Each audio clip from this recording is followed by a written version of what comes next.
I want to start this video with this first frame. I'm leaving it frozen here for a minute because I want you to see something. I want you to look at something that you may not really be noticing. What do you see here? And you're going to say, well, I see a crowd, I see an audience, it's a live performance. That's true. You know what else it is, though? It's hundreds of affluent white people who can afford to go on vacation to Vegas, into a casino, to pack into, I guarantee you, the most expensive showroom in the city, to see the most expensive show in the city. And granted, that was 1970, so if you got like a list out of how much a ticket price was, it'd look pretty small to you to today's eyes. But that's because money is worth so much less now than it was then. And what a dollar bought then, I don't know, $20, $50, $100 buys now. The reason I'm pointing this out is because as you listen to this song, you might be tempted to ask, well, who is he talking to? This right here is who he's talking to. This crowd of privilege. And the equivalence of this crowd of privilege throughout an entire country. This song was written in probably 1968 by a guy named Mac Davis. And it was recorded for an album Elvis released in 1969. And it became a #1 hit. This recording was done for a TV special for ABC TV in 1970. A thing I want you also to keep an eye on here is look how brilliantly Elvis Presley controls and dominates the stage. Now, of course, there's a director, there's a technical director, there's lighting guys.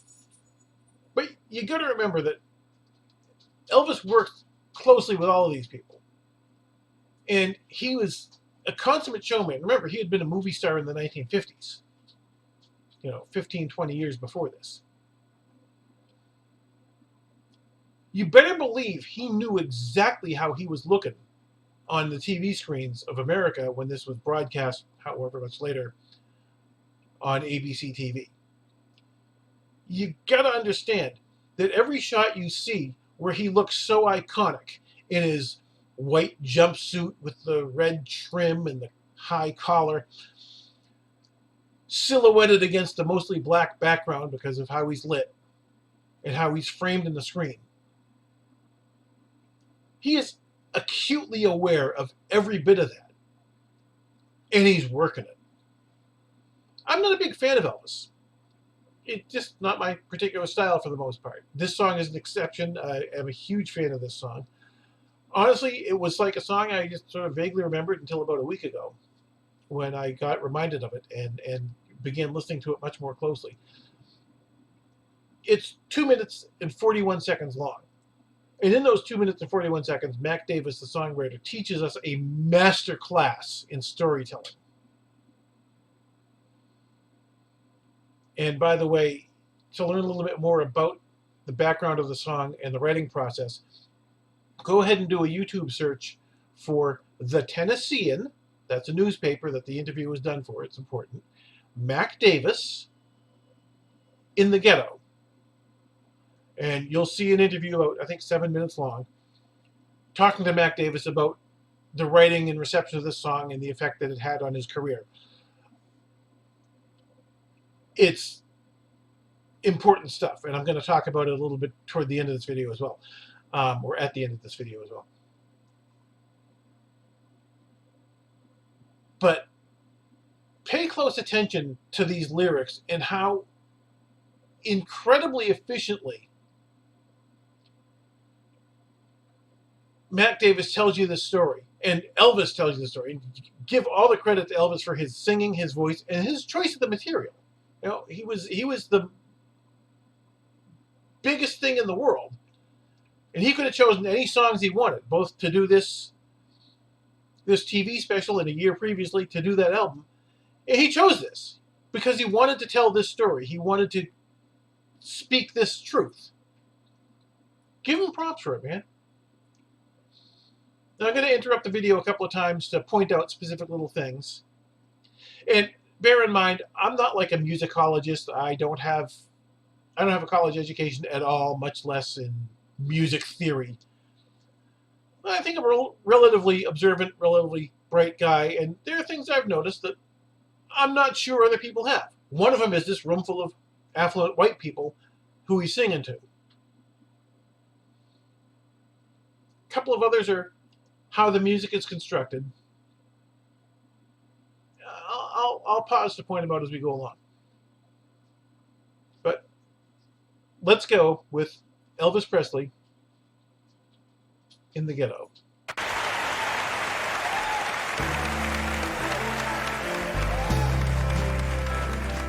As the snow flies on a cold and gray Chicago morning, a poor little baby child is born in the ghetto. All right, I'm already pausing here. I'm going to go back to start the singing part over again afterwards, but I just want you to notice the backing guitar part under that verse, because it does something that I think is really pretty interesting. In that, while the vocal sinks a little bit from a higher note to a lower note, the backing guitar part builds. It rises up in pitch, in intensity, in speed, just up 3 levels, up 3 steps. And then he hits that title phrase, in the ghetto, and it falls down again. Now, I can't say that this is what Mac Davis intended when he wrote the song, or what the arrangers meant when they arranged the song for the band that Elvis is playing with here. But what I take from it, what I feel from it, is that the backing track, the music, is trying to build up and take wing and fly. Except that it's in the ghetto, and that drags it back down. Because I'm not going to say that nobody can escape from the ghetto, because of course people do. But it's a very small percentage of people who escape from the ghetto. It's a very fortunate few. And most people who are in the ghetto are trapped in the ghetto, and they can never get out. And I think it's an interesting little audible effect that we're, throughout the song, again and again through each verse, we're given this sub rosa, that's not the right phrase, this underlying subtextual, I guess, rise up until we get literally to the words in the ghetto, and we're pulled back down to the ground. The ghetto grabs hold of us and holds us down and doesn't let us fly, because that is what this ugly machine of this cycle of poverty, crushing, brutal poverty, does. It grabs hold of the people caught within it and drags them back down. All right, let me back up a couple of moments here. Sorry, we keep getting a little look at the Kenny Rogers there.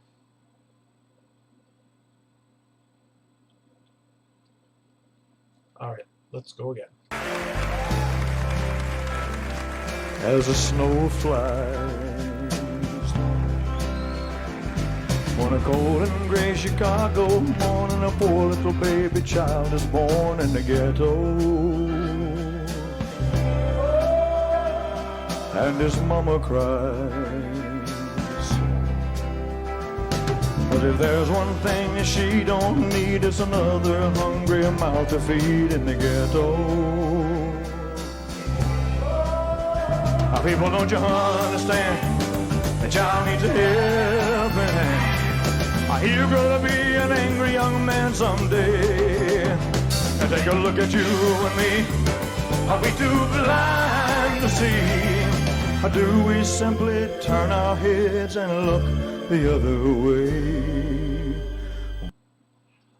I'm pausing here because remember I talked about who is he talking to? He's talking to that room full of affluent white people. Listen, think of the verse we just heard. Who is he talking to? He's not talking to the people in the ghetto. They are looking at their lives, believe me. He's talking to pasty white boys like me who live our lives of unimaginable but also unnoticed privilege. And he's reminding us that we have the privilege of just turning our backs, turn our heads, look away. And he doesn't exclude himself, either him, Elvis, as the performer, or Mac Davis as the original songwriter. He says we, not you. I think that's important. Well, the world turns, and a hungry little boy with the runny nose plays in the street as the cold wind blows in the ghetto. All right, another little pause here, because I personally am blown away by this. I think that it's possibly the two most brilliant words in the history of songwriting. That's probably pushing it. I have a good friend who's a songwriter who's done some great wordplay, but something that just blew me away with his genius that I think are really, literally the two most important words of this song, and it's a damn important song. And although you don't think of them as being terribly important, they are literally the two words this entire song rests on. Runny nose.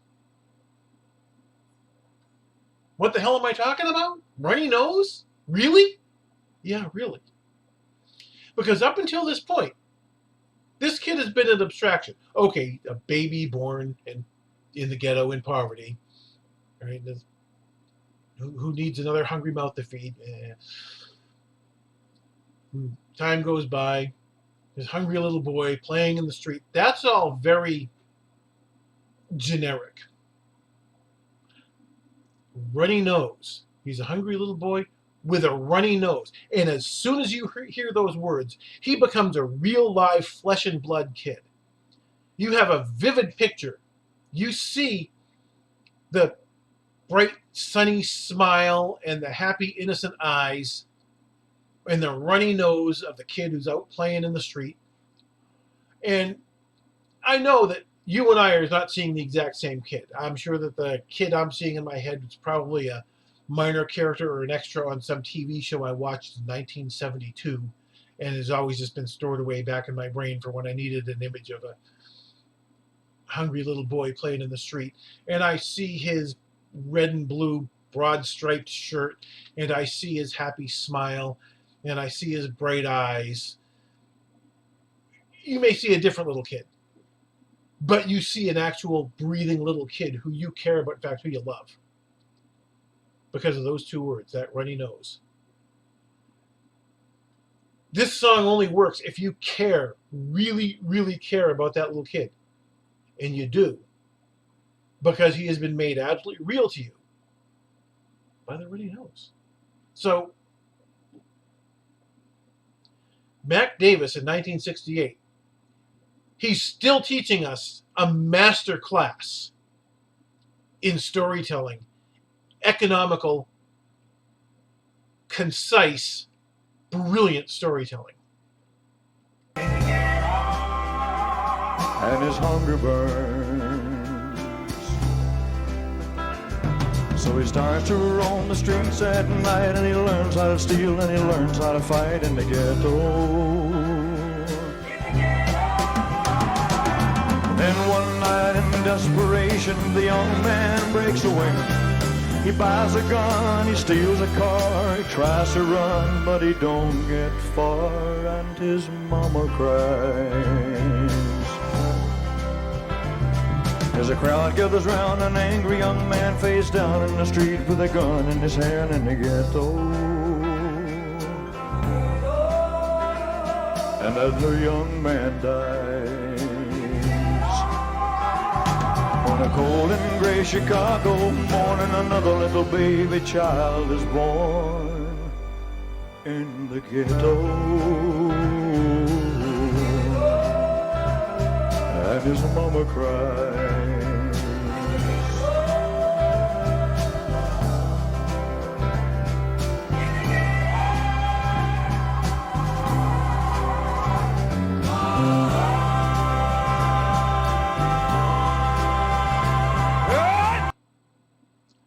All right, I got to back this up manually. Just a couple of frames here.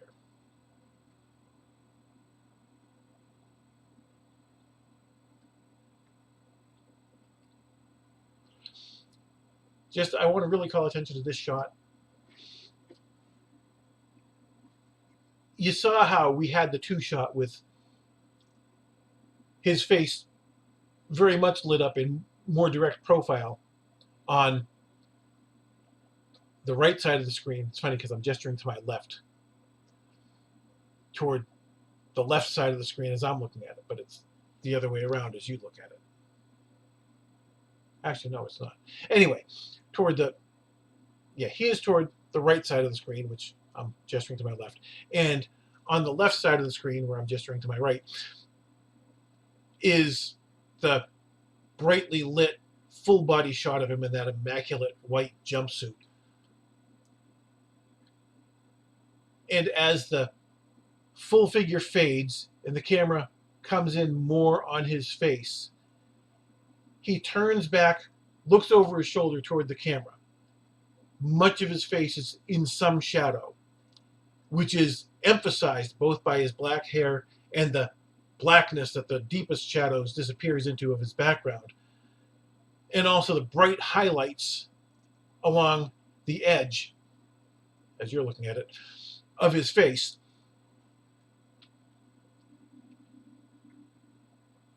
Believe me when I tell you that Elvis Presley was acutely aware of what that visual was like. He had been through technical rehearsals, dress rehearsals that were videotaped by the same director and team. He knew every spot he was going to put his feet, where he was going to stand, and he knew how he was going to be framed in these shots. He is peerless in his command of physical performance. In addition, of course, to a voice that is just simply unequaled. I'm not a big fan of Elvis, but damn, there's a reason we call him the king. So I just feel the need to give the man his props for that.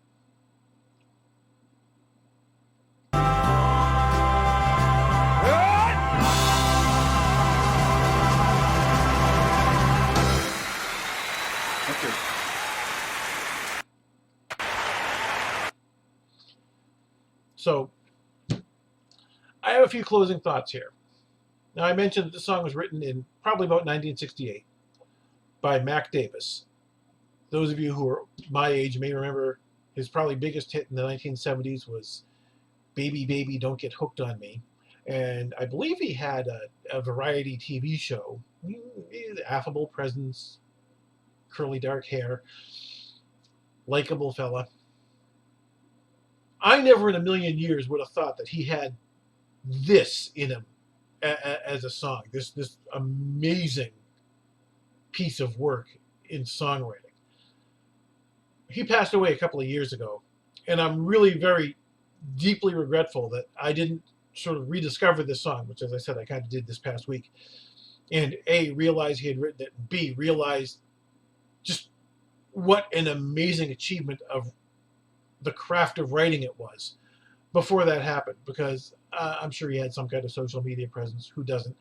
And I really wish I'd had a chance to send him a message saying, wow, about those specific things I've talked about this song, about the economy of storytelling, about those two magical little words. But the main thing I want to say is he was inspired to write the song in the late 1940s. He was a little boy. He had a friend who was his age. They were close friends. They hung out together all the time. Their fathers worked together on what I want to say in the railroad, but I may be completely misremembering that. They had roughly equivalent jobs.